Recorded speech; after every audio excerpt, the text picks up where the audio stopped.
You don't know what you don't know. Peter here, you there. To the Repat Nation, welcome aboard.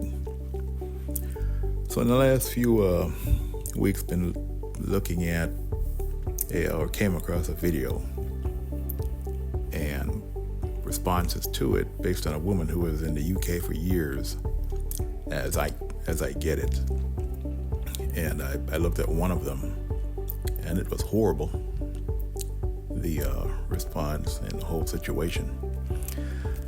And, I've been thinking about not only that context, but over the years of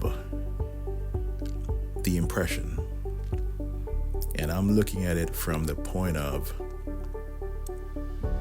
before I came to the United States, while here, and now looking to repatriate. Before I came to the U.S., my biggest impression beyond TV came from my grandfather, who lived here at the time. And the first time I met him, where I could recognize and be cognizant of him, was in 1977.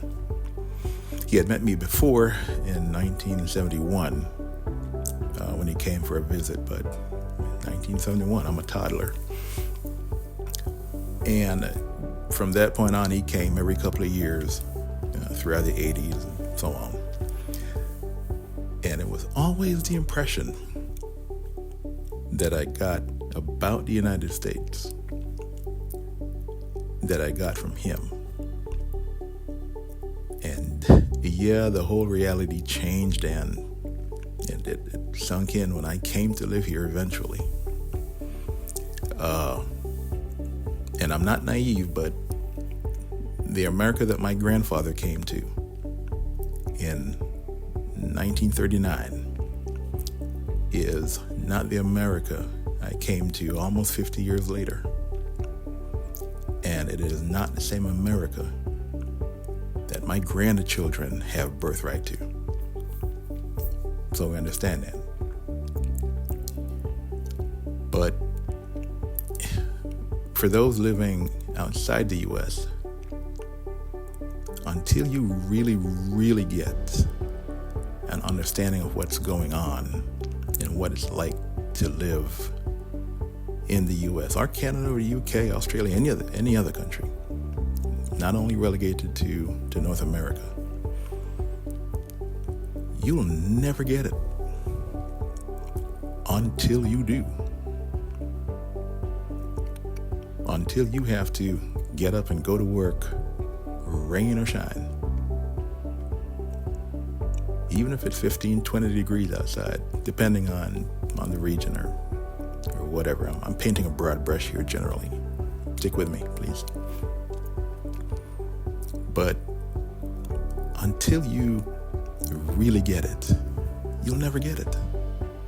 No amount of TV or these days social media, the internet, and all that, until your feet hit the ground and that alarm goes off at 5 a.m. or 2 a.m. for you to go grind and get her done. And then everything else hanging off that, interacting with people, the community, what it takes to go to school if you're here for that, cannot be compared to living in your homeland, in your home country. It's going to be different, specifically for Jamaicans, because I can relate to that. I'm trying to formulate my thoughts here, but the expectation of the streets paved with gold has always been the go-to.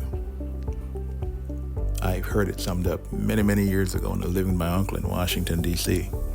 A couple of his buddies were having a drink down by the stoop the brownstone. And one of the guys, old guys for me then, old guys. These are my uncle's buddies. He's like, when he came here, he realized that the streets were not paved with gold. In fact, they were not even paved. And he was the one that was expected to pave it. That was a profound statement. I've never forgotten that. So the expectation of when you leave Jamaica and you come to the U.S. or another country, it is going to be different, but you're not going to see it because it cannot translate by word of mouth or a page or a screen. It just never will. Now, your mileage may vary on how you look at all this. This is my opinion, and that's where I'm coming from. So for this lady to be berated, to be browbeaten based on another person's worldview is way wrong. A lot of wrong. But the person from their perspective has expectations that were not met, predicated on their worldview. I don't know if they've ever hopped a jet and been away for a while. I don't know. The overall attitude and the expectation, as I get it, is that once you go away and you live, overseas, that 100% you are going to be better off coming back than how you left. And that is not true. Because life happens. And now that I just mentioned that, I'm going to do a part 2 to this clip and highlight to you how life happens. Because I can tell you, beautiful people, my story is a very interesting one. I went from up there to way down there, living on handouts, coming from well north of 6 figures. But I'll reserve that for a part 2. I just thought about that. So I'll do a part 2 to this one. But in closing, you'll never know until you know, is pretty much what I'm summing up. Until you've walked that walk, you can't talk the talk.